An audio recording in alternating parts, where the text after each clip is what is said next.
Welcome back to What Arty Noobs with General Disturbance. Will the screen come up? Yes, it has. Okay. This is a FILO Pew Pew, the 105 leFH18B2. This one's on the north spawn of Overlord under the command of Gary Halliwell of FILO. Well, you may have just seen Gary in a battle on Fjords. Well, this time on Overlord. And this battle, well, is not as OP as the last one. He managed to get a top gun in just under 4 minutes. 3 minutes 50 seconds to be precise. Well, this one is not going to be as quick and as fast as Furious, but it's still going to be interesting. Now, it's a tier 7 battle, which is the top tier that the highest tier that the Fifi can fight in, because it's a tier 5 Arty. So +2 matchmaking means he's bottom tier, but he can earn extra XP by smacking all of these enemy tanks. And he's just fired at the Baguette Panther. I know a lot of people have called the Barras the Baguette, but that's the Baguette, the Bretagne Panther.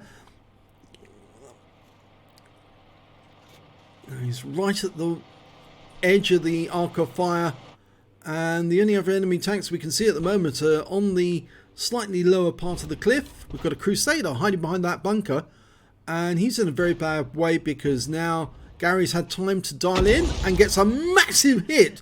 430 hit points. That Crusader is in a lot of danger.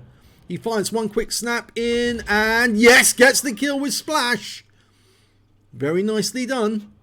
Couldn't get a shot directly on target because he was hidden in that little alcove, but if you put the shell right next door to it, even with very limited splash, the splash is only about just 2 meters, he can still do a lot of damage. Well, he definitely hit that target. That's the KV-85, fires another one in, and that one hit the ground, so I think the KV-85's moved. And he's aiming down directly south because the Baguette's moved, and in fact actually he's been joined by another Baguette. Now Gary's got some teammates near him, so they should be able to spot the enemy. That was just the end of the KV-85. And we've got a KV-2 now, hiding behind that rock. Dialing in. So the key to success with this Arty is to let it dial in. You get accurate shots which do damage. 117 hit points from that splash. Now this is going to be a direct hit, I think. Again Splash. The shell actually didn't hit it, but I think that's the Soviet cloak of dispersal.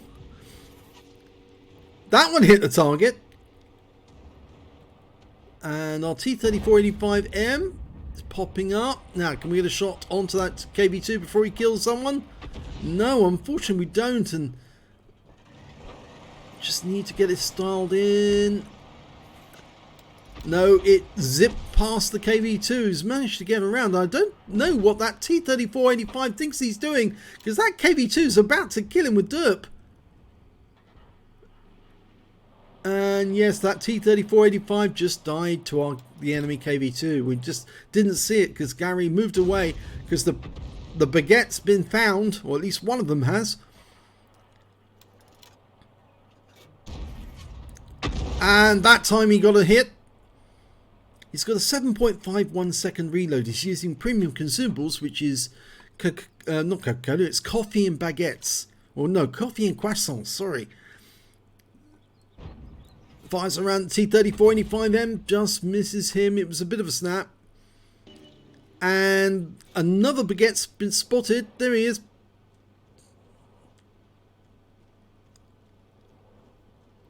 No, he's just adjusting his aim. And he misses. He lost sight of the Baguette momentarily, and that really can throw off your aim. Well, nobody in sight on this side again. Ah, T-3485 in the bowl. He spotted it. He's trying to dial in ahead of its path. That's the best way to get accurate shots on tanks that are moving. Unfortunately, that one zipped over his turret and landed behind him.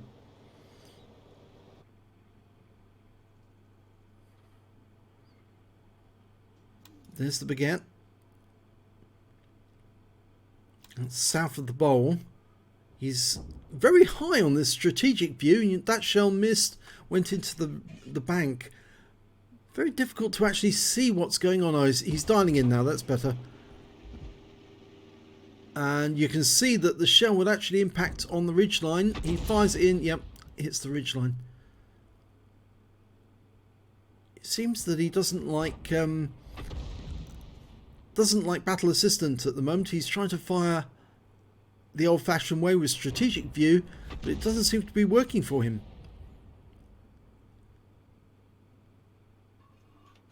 Oh, there's the T-34. He moved away. Snap again, and again he misses. Well, the scores are even at the moment, but yeah, Gary's finding it difficult to find a target he can focus on to kill, because everything he aims, dials in on, disappears from sight. Even these baguettes moved from their previous position on the east of the map and moved over to the west, but oh my god, he got a lovely shot there on the baguette and took him out. And that was a bit on the fly as well. T-3485M is pulled out of the bowl and gets taken down. Okay, we've still got a baguette to the east and a T-3485M. Over here we've got a T-43 hiding behind this bunker.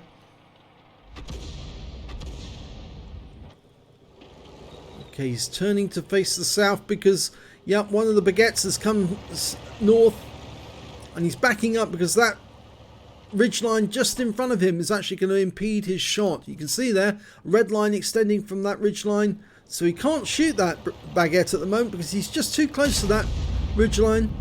He needs to get a bit further back. Of course, when he moves back, he's also going to be making himself more visible to the baguette if the baguette moves closer to him. Aiming for the T-67 by the rock. Can't get him at the moment. He's in cover. He's in defilade behind that rock. Okay, he's now moving below the ridge line. Oh my god, he killed that T-67 with a blind shot, estimating that the guy was actually heading that direction. He auto aims onto the baguette, gets a hit. The baguette's going after the AMX-13F3, but he will get him. Yes! Right into the side, saves his AMX-13F3 teammate, but he'll need to move because, yeah, that's what I was fearing would happen. The enemy Arty have zeroed in on both Gary and the AMX and took both of them out. Well, took the AMX out, didn't take Gary out altogether, but he's lost his commander. So he needs to vacate this area as quickly as possible. Otherwise he will be toast because the enemy Arty will get him. And there's only 3 left on his team now, facing 5 opponents. They lost a number of tanks down by the beach area. He's now dialing in on that T-34, hiding behind that bunker, that building. No joy of that. The T-43 is moving closer, very close to the cap. Has he got a shot? He will have if he tries to enter the cap area. Yes, good hit. 107, but it's not slowed him down. The Hellcat's trying to engage. He's trying to cap, which is a bit of a mistake. And there he goes down. He was taken out by the Hellcat. Hellcat needs to move because he's being hit by Arty now. Gary's going to have to keep relocating every time he fires because he can't tell, unless of course his sixth sense goes off. But if his sixth sense does go off, he needs to move immediately because otherwise the enemy Arty will be on him like a shot. Only Arty knows how powerful Arty can be when winning a battle. That's why Arty players target their opposite number as quickly as they can because they know what they can do. A good Arty in the hands of a good player can change a battle. And tank drivers just don't realise that. Well, there's the Oni, and he's low on hit points. So Gary's moving into the bushes, which will give him some cover. The Oni goes down, but so does the Hellcat, taken out by the Oni. So, yeah, the Oni actually went down to the M10 RBFM. But then that gives us a bit of an advantage because the enemy Arty's definitely in the south, but their T-3485 goes down. Well, it's not a T-3485, it's just a T-34. But can the M10 get into cover? Yes, he can. He's safe. Now, the good thing, and the reason I say there's an advantage, is it's now an Arty and a tank destroyer versus 2 Artys. Well, the M10 just got hit by one of the enemy Arty because he's just been stunned, and he's been hit again. So he's been hit twice, but that means the enemy Arty, the AMX13F3 and their M41, have both fired and are both in reload. He's lost quite a lot of his hit points. But the good thing is that the Fifi has a very long view range. In fact, it's the longest view range of all the Arty in the game. It's 390 meters. It is, after all, basically an artillery piece mounted on top, high on top of a heavy tank, which makes it quite a formidable weapon. Well, Gary's heading south. I think he's going to go down by the east side of the map through the pass, or is he going to go over the bowl? I think he'll go over the bowl. Or through the bowl, I should say. Now, I think it's very likely that he'll find that maybe one of the RT is down near the cap area and the other one is probably on the east side of the map in amongst the bushes. The M10 is sitting on the other side of the bowl. There you go. Gary's stopped. He's actually letting the M10 go down and look for him. And in the meantime, he's aiming towards the south. Now, I don't think the enemy Arty is going to be anywhere in that area there. He'd more than likely be near the spawn point in the bushes near the house where we spawn.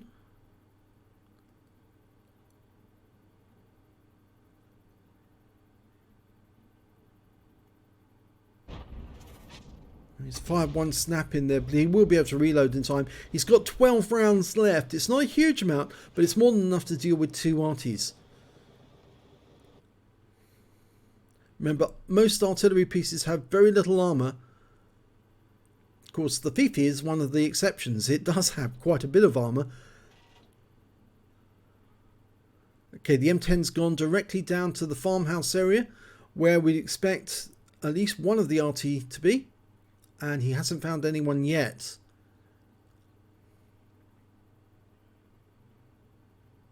He's moving towards the east.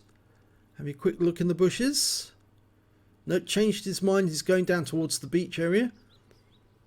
I would expect one of the Arty to be in that chine, the area that goes down to the beach. Instead, he's actually going into the cap. Might not be a good idea to do that because the enemy aren't going to fire in, and he shouldn't go anywhere near the house because that's definitely a spot they will fire at. In fact, he's actually decided to keep moving around and around and around, and that might not be a good idea because he is actually destroying the fences and things like that when he goes around, and that does give them a clue as to where he is. I expect to see explosions suddenly appear as they fire at the cap. It would be a good idea right now for Gary to go down in there, and that's the first shell we've seen come in. Both the RT that are firing into the cap have got 155mm shells, so they've got a fair amount of splash, about 7 meters.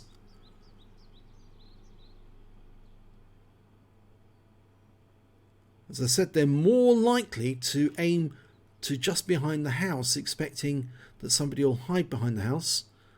But that M10 is determined to run around. And again, I would say Gary needs to move to the cap to aid that M10, because if he gets splashed and reset, there won't be enough time for that M10 to cap on his own. And Gary's going to have to get to the cap. Oh, he spotted the AMX. He's behind him. And the AMX is coming in, and he shotguns Gary from behind. Well, that wouldn't have happened if Gary had gone down to the cap, but he has been wiped out and he's doing the thing with his mouse.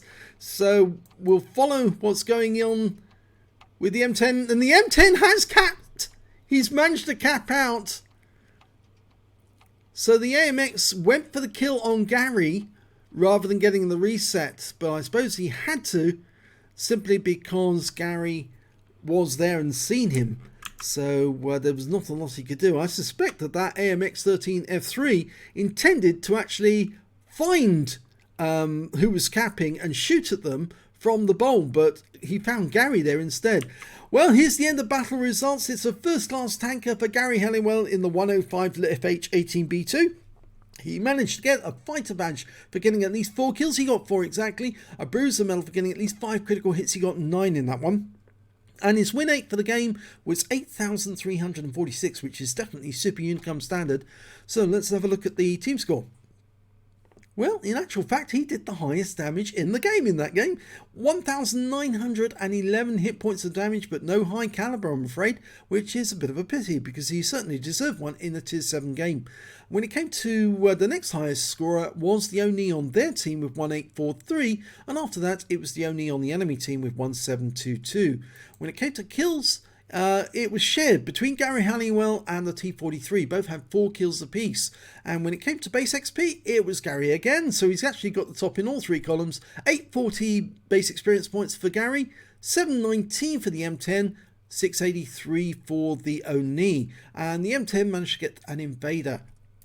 Gary fired 30 rounds, so he still had a fair amount of ammunition left. 12 rounds at the end of that battle. 10 direct hits on the enemy, 3 penetrations, 12 splash.